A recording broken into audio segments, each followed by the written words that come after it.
ఆదరణ పొందుతున్న #1 premium range beauty products ARM pearl beauty. Welcome to Suman TV. శ్రీకాకుళంలో fire బ్రాండ్కి ఒక మూల కారకమైనటువంటి దువ్వాడ శ్రీను, ఎమ్మెల్సీ దువ్వాడ శ్రీను ఈరోజు కుటుంబ కలహాల మధ్య చిక్కుకొని అతలాకుతలం అవుతున్నారు.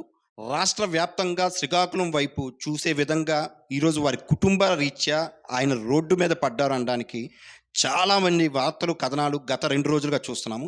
ఈరోజు దానిపైనటువంటి వాస్తవాలు ఏంటి, ఒకసారి ఆయన్ని కలిసి తెలుసుకునే ప్రయత్నం చేద్దాం.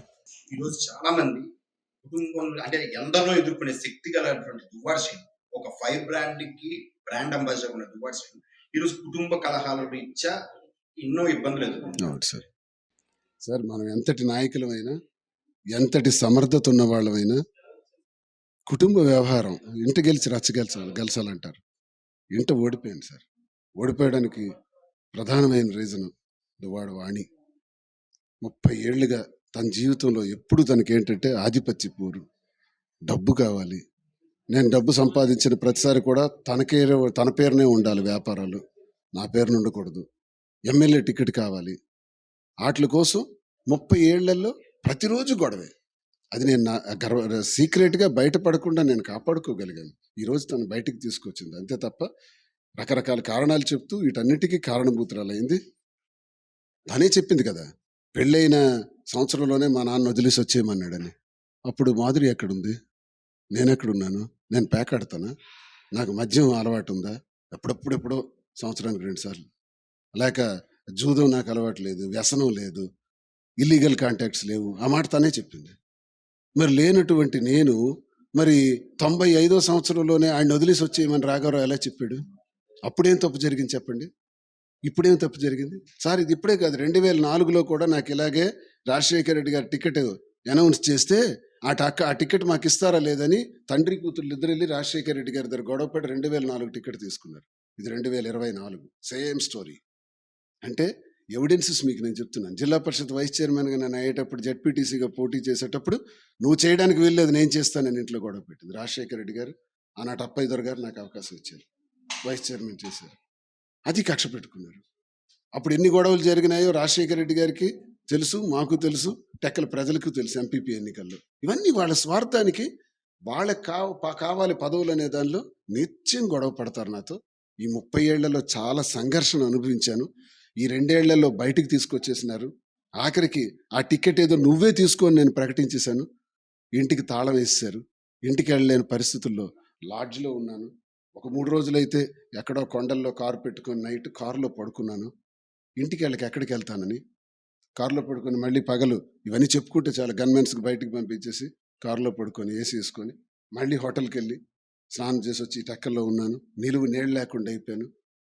ఎక్కడెక్కడ ఉండేవాడిని ప్రతి ఒక్కరికి తెలుసు. ఒకసారి చెట్టు కిందే ఉండేవాడిని, ఒకసారి అక్కడ చిన్న రూమ్ రెంట్కి తీసుకొని అక్కడ ఆఫీస్ అనుకుని ఉండేవాడిని. ఈ పరిస్థితులను ఇంటికి వెళ్ళే గత్యంతరం లేక ఇంటికి వెళ్ళలేక కాదు, ఈ 30 ఏళ్ళలో ఎన్నో గొడవలకు కారణమైన ఆమె ఇంటికి తాళం వేసి నన్ను బయట పెట్టినప్పుడు తలుపు తోసుకొని వెళ్ళలేక కాదు, ఆమె మనసు నా పైన లేనప్పుడు నా అధిష్టానం దగ్గరికి వెళ్ళి నాకు విడాకులు ఇచ్చేయండి, నాకు టికెట్ ఇవ్వండి, లేదా నేను ఊరేసుకుంటాను అన్నప్పుడు, విడాకులు ప్రపోజల్ 2 years బ్యాకే అధిష్టానం వద్ద తాను ప్రస్తావించినప్పుడు, ఇప్పుడు నేను వెళ్ళి మాత్రం ఏం చేస్తాను ఆ ఇంటికి? కాబట్టి వెళ్ళలేదు. తర్వాత అమ్మ పిలిచింది, అమ్మ దగ్గర ఉన్నాను. తర్వాత ఇదేదో ప్లేస్ ఎక్వైర్ చేసుకుని కొంచెం ఉన్న డబ్బులతో ఈ బిల్డింగ్ రెడీ చేసుకుని ఇక్కడ ఉన్నాను. ఇది కూడా వద్దట, ఈ బిల్డింగ్ కూడా వాళ్ళకి ఇచ్చేయాలంట. అంటే దువ్వాడ వాణి ఆస్తి కోసమా, లేకపోతే భర్త కోసమా, లేదా రాజకీయ కోణం కోసమా? ఏ కోణంలో ఆలోచించవచ్చు ఆవిడ ఈ పోరాటం? రాజకీయం కోసమే, అధికారం కోసమే, డబ్బు కోసమే. భర్త కోసమైతే బహిరంగంగా ఉండదు చర్చ, అంతర్గతంగా ఉంటుంది. ఇది సామాన్. ఇప్పుడు మీ మీద నాకు కోపం ఉందనుకోండి, కోపం ఉండేటప్పుడు ఈ నలుగురు ఎవ్వరు లేనప్పుడు ఈ రూమ్లో చెప్పాను అనుకోండి, ప్రేమతో చెప్పినట్టు. కానీ ఆ కోపాన్ని అందరి ముందు అన్నాను అనుకోండి, మిమ్మల్ని బదనాం చేయడానికే నేను చెప్పినట్టు. ఇది రహస్యం సార్, జీవిత రహస్యం. తను రాడ్లు, గుణపాలు, కట్టర్సు, పవర్ కట్టర్సు, కారం, నిచ్చెన, తాళ్ళు, వైర్లు ఇవి పట్టుకొని వస్తుంది నా దగ్గరికి. ఇవి పట్టుకొని వచ్చి తలుపులు విరగ్గొట్టి, మెయిన్ గేట్ విరగ్గొట్టి నన్ను టార్గెట్ చేసి నన్ను చంపడానికి మీదకి వచ్చేటప్పుడు తన మనుషులతో, కొంతమంది తెలుగుదేశం మూకలతో వచ్చినప్పుడు ఇది ప్రేమతో వచ్చిందనుకోవాలా? కుటుంబం కోసం వచ్చిందనుకోవాలా? భర్త కోసం వచ్చిందనుకోవాలా? పిల్లల కోసం వచ్చిందనుకోవాలా? ఏ కోణం ఉంటుంది ఇందులో? కేవలం స్వార్థం, రాజకీయం. అంటే గత 2 రోజులుగా జరుగుతున్నటువంటి అభిమన్యుడు పద్మవ్యూహంలో చిక్కుకున్నట్లు దువ్వాడ శ్రీను మాధురి మోహంలో చిక్కుకున్నారని మన వాణి గారు ఆరోపిస్తున్నారు. దానిపైన ఏంటి? మాధురి వయసు 33, 34 సంవత్సరాలు. నా వయసు 58 సంవత్సరాలు. ఇక్కడ వ్యామోహాలు, మోహాలు ఉండవు. నేనేమి 58 ఏళ్ల చరిత్రలో 25 సంవత్సరాల రాజకీయ చరిత్రలో ఎన్ని మెట్లెక్కి రాలేదు, ఎన్ని కష్టాలు బాధలు చూసి రాలేదు. ఇప్పుడు ఈ టైంలో నాకు వ్యామోహాలు ఉంటాయా? వ్యామోహం లేదు, అతనికి ఇల్లీగల్ కాంటాక్ట్స్ లేవని నువ్వే కదా చెప్పావు మీడియాలో. మరి ఇప్పుడు వ్యామోహం సడన్గా ఎలాగొచ్చేసింది? నువ్వు సృష్టించావు. నాకు వ్యామోహం ఉందని నువ్వు సృష్టించావు. సరిగ్గా చెప్పుకోలేక దొరికిపోయినావు. నిజం ఇలాంటిగా ఉంటుంది సార్. నిజం నిప్పు లాంటిది. నేను చెప్పే మాటలో నాకు ఒక్క దగ్గర మీరు ఫైండ్ అవుట్ చేయండి నాలో లోపాన్ని, కానీ అది దొరికిపోతుంది. నాకు 96లోనే వచ్చేయమన్నారు మా నాన్న. ఆయనకు ఎప్పుడు ఇల్లీగల్ కాంటాక్ట్స్ లేవు. Yes, this is right.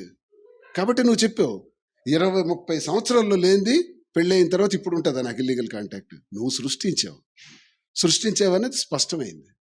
అది ప్రజలు గుర్తించారు. అందుకే నువ్వు టికెట్కి పనికిరావని ప్రజలు తీర్మానించారు. దువ్వాడ శ్రీనుని ఆర్థికంగా బలహీనపరుస్తున్నారు, అదేవిధంగా రాజకీయ దెబ్బ కొట్టే విధంగాను చూస్తున్నారని ఆరోపణలు వస్తున్నాయి. దీనికి ప్రతిపక్ష పార్టీలు, అంటే ఏదైతే ఇప్పుడు అధికార పార్టీ ఉందో వారి యొక్క హస్తం ఉందని మీరు చాలా మీడియా ఛానల్లో కానీ చాలా ప్రెస్ మీట్లో చెప్తున్నారు. దానిపైన వాస్తవం ఎంతవరకు ఉంది? రెడ్ బుక్ రాజ్యాంగంలో 4వ తారీఖు రిజల్ట్ వస్తుంది. సాయంత్రం 5 గంటలకే నా మైన్స్ ఆపేశారు. ఈ రోజు వరకు ఓపెన్ కాలం. అలాగే నాకు మరికొన్ని కాంట్రాక్ట్స్ ఉండేవి, అవి ఆపేసినారు. 4వ తారీఖు సాయంత్రానికి నాకు 30 కోట్ల రూపాయలు ట్రాన్సాక్షన్ బిజినెస్ దెబ్బ తగిలిపోయింది. సతమతం అయిపోతున్నాను. ఆర్థికంగా ఆస్తులా వాళ్ళకి రాసేసాను. ఇంకేవో చిన్నపాటి ఉన్నాయి, అవి కూడా రాసేస్తాను నిర్ణయించుకున్నాను. ఉన్నది ఇల్లే. నా దగ్గర బ్లాక్మెయిల్ చేసింది మాధురి. బ్లాక్మెయిల్ చేయడానికి దువ్వాడసిన దగ్గర ఏముందని చేస్తారు. నాకు ఆస్తి ఉందా? ఆమె దగ్గరే డబ్బులు ఉన్నాయి. ఇంకా నాకన్నా కావలిస్తే 1 కోటి రూపాయలు, 50 లక్షలు, 2 కోట్లు తీయగలదు.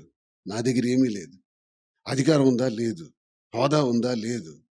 ప్రతిపక్షంలో చుట్టూ కత్తుల మధ్య, కూటమి పక్షాన్ని చేస్తున్నటువంటి కత్తుల మధ్య నేను సవారీ చేస్తున్నాను ఒక్కడిని. ఏ క్షణం చంపేస్తారో తెలియదు. నాకు వచ్చిన ఫోన్ కాల్స్ ఇన్ని. అరే నా కొడుక రారా, నీకు కాల్చిపడేస్తాం, చంపేస్తాం, నరికేస్తాం అని. పిస్టల్ ఇవ్వండి నా స్వీయ రక్షణ కోసం గన్ పెట్టుకుని 2 months అయింది, ఇంతవరకు ఇవ్వాల. ఎందుకు ఇవ్వట్లేదు? గన్ మ్యాన్ని తీసేసినారు. నాకు 2+2 గన్ మ్యాన్ తీసేసి 1+1 ఇచ్చారు. దానిపైన కూడా కోర్టుకు వెళ్తాను. ఇవన్నీ అధికార పార్టీ చేస్తున్నటువంటివి కావా? ఇందులో అధికార పార్టీ లేకపోతే ఆమె అక్కడ కూర్చోగలదా? ఏ ధైర్యంతో కూర్చున్నారు? అచ్చెన్నాయుడు మాట్లాడి నువ్వు అక్కడే ఉండే దువ్వాడ శ్రీనివాసను బదనాం చేయని చెప్తున్నాడు. రాత్రి ఫోన్ వచ్చింది, లేకపోతే వాళ్ళు ఎప్పుడో వెళ్ళిపోయిండేవారు. గత 2 రోజులుగా కంటి మీద కునుకు లేకుండా ఒక హైడ్రామా నడుస్తుంది. దీనికి ఎప్పుడు తెరపడుతుందని ఎదురు చూస్తున్న ప్రజలకి ఒక్క మాటలో మీరు చెప్పగలిగిన సందేహం?